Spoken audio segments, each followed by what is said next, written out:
Bom, essa curva aqui é um polinômio, então a gente conseguiria integrar isso aqui analiticamente, não precisaria fazer nenhuma integral numérica, porém o polinômio é extremamente didático para apresentar o método do trapézio. Então, se a gente quer obter a área disso aqui, sem de fato integrar, se essa função não fosse integrável, o que a gente poderia fazer? Qual seria uma forma simples de se aproximar essa área sem de fato, já que a gente não conseguiria, né, impossível, impraticável fazer a integração?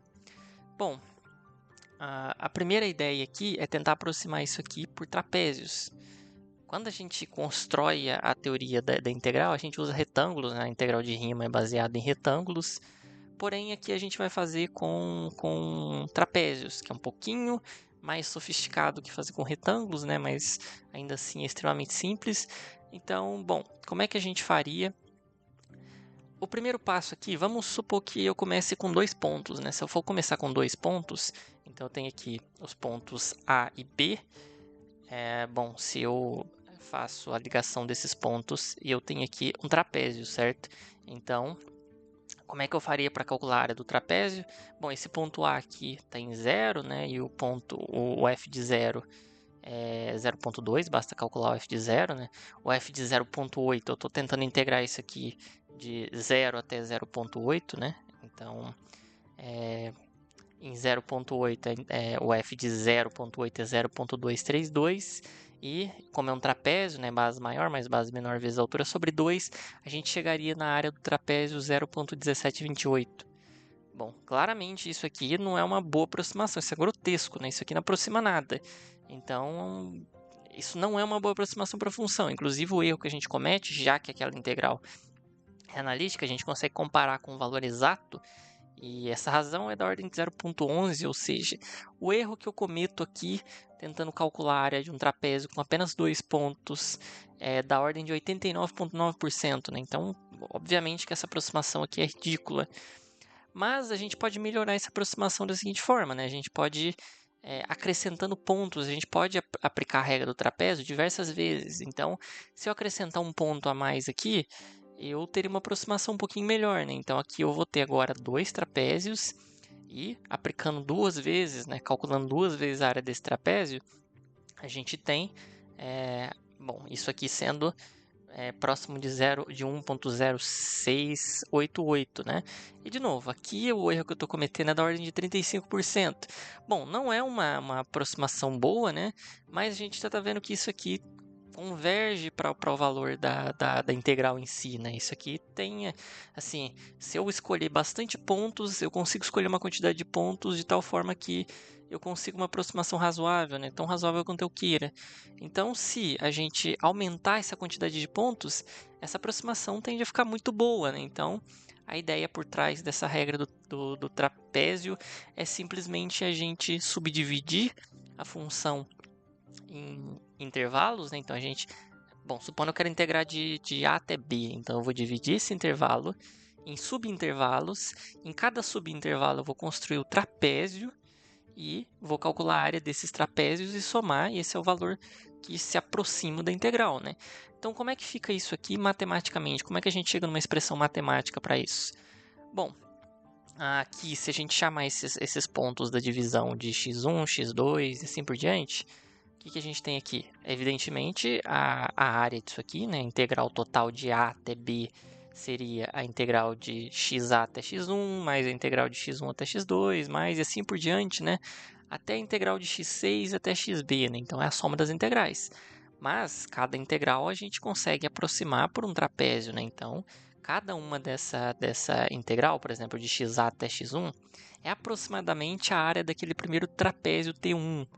Então, se eu fizer isso sucessivamente, né, eu vou ter que a integral é aproximadamente a soma desses n trapézios. Então, bom, aplicando, né, a regra do trapézio, a área do trapézio, base maior mais base menor vezes a altura sobre 2, a gente tem o h sendo constante. Por quê? Porque o h aqui seria esse subintervalo, né, essa distância entre esses subintervalos. No caso de xa até x1, a gente tem a distância h, de x1 até x2 a gente tem a distância h, porque eu estou subdividindo o intervalo em distâncias constantes, né? Então, esse h é constante. E, bom, olha o que a gente tem aqui, né? A gente tem o f de x1 aparecendo 2 vezes, o f de x2, evidentemente, vai aparecer 2 vezes, o f de x6 vai aparecer 2 vezes, exceto o f de xa e o f de xb. O f de xa e o f de xb aparece apenas uma vez nessa soma, né? Então, eu consigo escrever essa soma da seguinte forma. O h sobre 2 em evidência, a gente tem um f de xa aparecendo uma vez, um f de xb aparecendo uma vez, e para cada um desses f's de xi, né, de ir variando de 1 até o n menos 1, no caso 7 aqui, né, a gente teria isso aqui sendo uma soma, duas vezes uma soma de igual a 1 até n menos 1 de f de xi, né? E essa aqui é simplesmente a expressão, né, para uma aproximação. E conforme eu faço esse n tendendo ao infinito, minha aproximação fica melhor, né? Então, a ideia aqui da aproximação é fazer o n o maior possível. Bom, agora a gente vai tentar construir um código simples para aproximar algumas integrais que não são calculáveis, né? Usando essa regra para ver o quão bom a nossa aproximação é. Bom, então, para começar, né, o que a gente vai fazer é definir a função. Isso é tradicional, né? Então, eu vou definir f de x e dar return, por exemplo, x², né, que eu vou calcular esse caso aqui, e a gente vai ver o quanto que isso aqui condiz com o valor, e depois a gente vai mudando, né, essa função aqui para ver o que acontece. Mas então, uma vez definida a função, né, a gente tem que definir a regra, né? Então, regra, trapézio, e o que essa função aceita de parâmetro? Bom, a gente tem que integrar no intervalo, né? Então, tem que ser um limite inferior, né, que eu vou chamar de x0, um limite superior que eu vou chamar de xn, e a gente vai subdividir esse intervalo em n partes, certo? Então, eu preciso também de um parâmetro n aqui. A altura do trapézio vai ser essa distância aqui, né, o intervalo, o limite inferior até o limite superior dividido por n, né? Então, a gente vai definir essa altura como sendo xn menos x0 dividido por n, né? Então, isso aqui é o h, né, da expressão aqui. Ok, feito isso, a gente precisa começar, né, já que isso aqui, ó, lembrando que esse cara aqui está dependendo de n, né? Então, esse cara aqui vai entrar dentro de um for, esses caras aqui não precisam, né? Então, para começar, né, para entrar no for, eu vou definir um valor para integração que eu posso começar já, né, construindo sendo o f de x0 mais o f de xn, né? Então, o que eu fiz aqui?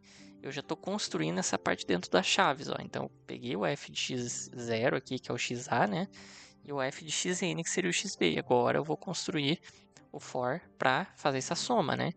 Então, ó, o for, ele entra aqui indo, ó, lembrando que o i ele vai de 1 até n menos 1, né? Então, meu for tem que ir de for i in range, né, de 1 até n. Lembrando que o Python já vai até n menos 1, né? Então, aqui está tudo certo.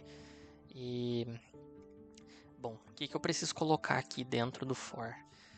Lembrando que eu tenho que ir calculando o f de x0 aqui, né? F de x1, f de x2, f de x3.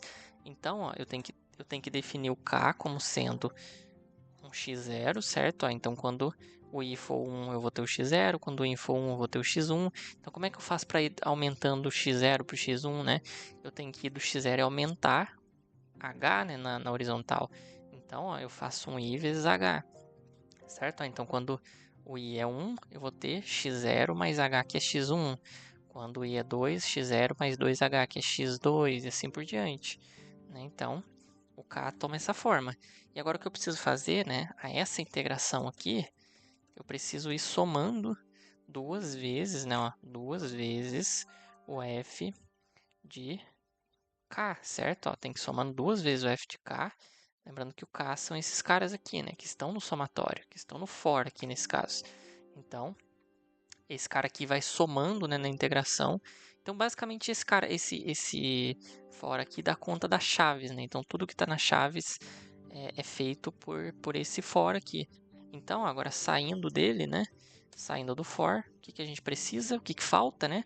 simplesmente multiplicar por h sobre 2, né? Então, a minha integração recebe a integração vezes h dividido por 2. E pronto, né? Agora eu tenho tudo isso aqui acontecendo e tá tudo certo, né? O que eu fiz aqui de errado? Integração vezes h sobre 2. Tem alguma coisa? Integração. Eu tenho que dar um return aqui, né? Ó, eu vou dar um return aqui embaixo. Return integração. E aqui, mais igual, né? Bom, eu tenho que ir somando. Lembrando que eu tenho que ir somando aqui, ó. Isso é uma soma, né? Então não só recebe, tem que ir somando a cada termo. E aqui do lado de fora, a minha integração vira integração vezes h dividido por 2, certo? Então toma essa forma aqui, ó. E aqui tem um problema de indentação, né? Deixa eu corrigir essa indentação, pronto.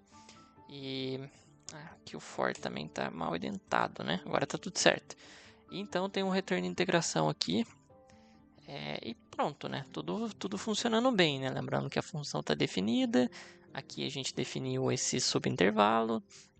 Aqui a gente adicionou esses caras na integração. O for faz a função do somatório aqui, né? O mais igual, corrigido. E por fim a gente, depois fora do for, né? A gente multiplica por h sobre 2. E isso já faz o serviço, né? Então, o que eu preciso fazer agora para calcular? Vamos supor que aqui eu quero calcular na integral de 0 a 2. Então, vamos dizer que o limite superior é 2, o inferior é 0. E vamos começar com o número de subintervalos sendo igual a 5, né? Vamos ver quanto que essa integral, se ela se aproxima desse valor, de fato. Então, o que eu quero aqui vai ser print, né? O trapezoidal, né? Calculado para inferior. Ó, x0 inferior, superior e n, certo? Então, a regra, né, do trapézio, estou mudando o nome, ó, regra, trapézio. Então, ó, aqui já calcula a integral de 0 a 2, né, com 5 pontinhos, né? Então, eu vou construir 5 pontos, né, e fazer a regra do trapézio, conforme a gente viu. E vamos ver quanto que esse valor aqui dá. 2,72, o valor aqui aproximado, né, 2,666. Se a gente aumentar isso aqui para 50, esse valor já fica mais próximo. Ó. 500, ele, bom, já fica muito próximo, né? Então,